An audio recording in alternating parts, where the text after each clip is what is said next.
সময়টা 2016 ইউরোর ফাইনালে মুখোমুখি দুই শক্তিশালী ফুটবলের পাওয়ার হাউস ফ্রান্স ও পর্তুগাল। সে আসরে তখনও ফ্রান্স জাতীয় দলের হয়ে প্রতিনিধিত্ব করার সুযোগ হয়ে ওঠেনি বর্তমান ফ্রেঞ্চ স্টার কিলিয়ান এমবাপ্পের। টিভি সেটের সামনে বসে দেখতে হয়েছে ফ্রান্সের ফাইনাল হার।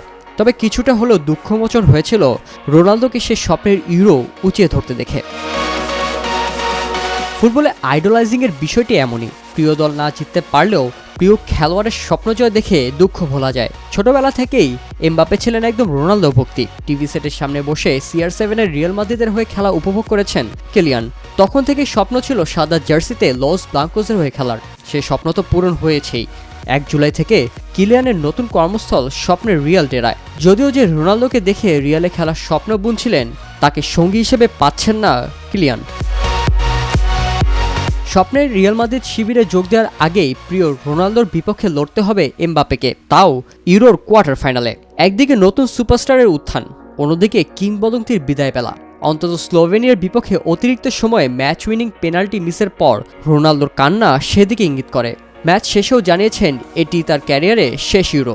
একদিকে এমবাপ্পে ম্যাচটি জিতে প্রমাণ করতে চাইবেন কেন তার জীবনে CR7 ছিলেন কিংবদন্তি। অন্যদিকে এই কোয়ার্টার ফাইনালটি জিতে ক্যারিয়ারের বিদায় বেলা রাঙানোর এক ধাপ এগিয়ে যেতে চাইবেন রোনালদো। 2021 ইউরো গ্রুপ পর্বের 3 বছর পর এবারই প্রথম জাতীয় দলের হয়ে নকআউট পর্বে মুখোমুখি হবেন রোনালদো ও এমবাপ্পে। এর আগে সর্বপ্রথম এই দুই ফুটবলারের দেখা হয়েছিল 2017-18 মৌসুমে চ্যাম্পিয়ন্স লিগের শেষ 16-তে। 2 লেগ মিলিয়ে রোনালদো 3 গোলে 5-2 গোলে জয় পায় রিয়াল মাদ্রিদ। পরে 2 দেখাই ঘটেছে জাতীয় দলের জার্সিতে। 2020-21 নেশনস লিগে ম্যাচ গোলশূন্য ড্র হলেও 2021 ইউরো মুখোমুখিতে রোনালদো পেয়েছিল 2 গোল। অর্থাৎ এমবাপ্পের সাথে 4 বারের দেখায় মোট 5 গোল করেছেন CR7। তবে একটি অ্যাসিস্ট ছাড়া কোনো গোলই পাননি কিলিয়ান। বিভিন্ন টুর্নামেন্ট মিলিয়ে এই দুই দল নকআউট পর্বে মুখোমুখি হয়েছে মোট 4 বার, যেখানে ইউরো 1984 ও 2000 সালের সেমিফাইনাল এবং বিশ্বকাপ 2006-এর সেমিফাইনাল জেতে ফ্রান্স।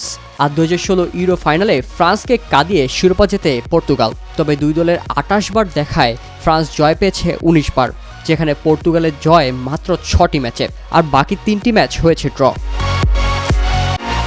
চলতি ইউরো মোটেও ভালো যাচ্ছে না রোনালদো এমবাপ্পের। 4 ম্যাচে পেনাল্টি থেকে এমবাপ্পে গোলের দেখা পেলেও রোনালদোর বলার মতো আছে শুধু একটি অ্যাসিস্ট।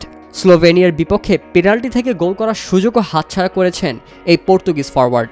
তাই টাইব্রেকার থেকে জয় পাওয়ার পর ফ্রান্স ও কিলিয়ান এমবাপ্পের বিপক্ষে আসন্ন ম্যাচ নিয়ে কথা বলেছেন ক্রিশ্চিয়ানো রোনালদো, যেখানে এই ম্যাচের লড়াইকে যুদ্ধ হিসেবে উল্লেখ করেছেন 39 বছর বয়সী স্ট্রাইকার। এখন দেখার পালা ভাগ্য কাকে রাঙাবে, সুপারস্টারের নতুন রূপকথার যাত্রা নাকি কিংবদন্তির বিদায় বেলা। ফক্স পার্ক স্টাডিয়নে এর উত্তর মিলবে 6 জুলাই মধ্যরাতে।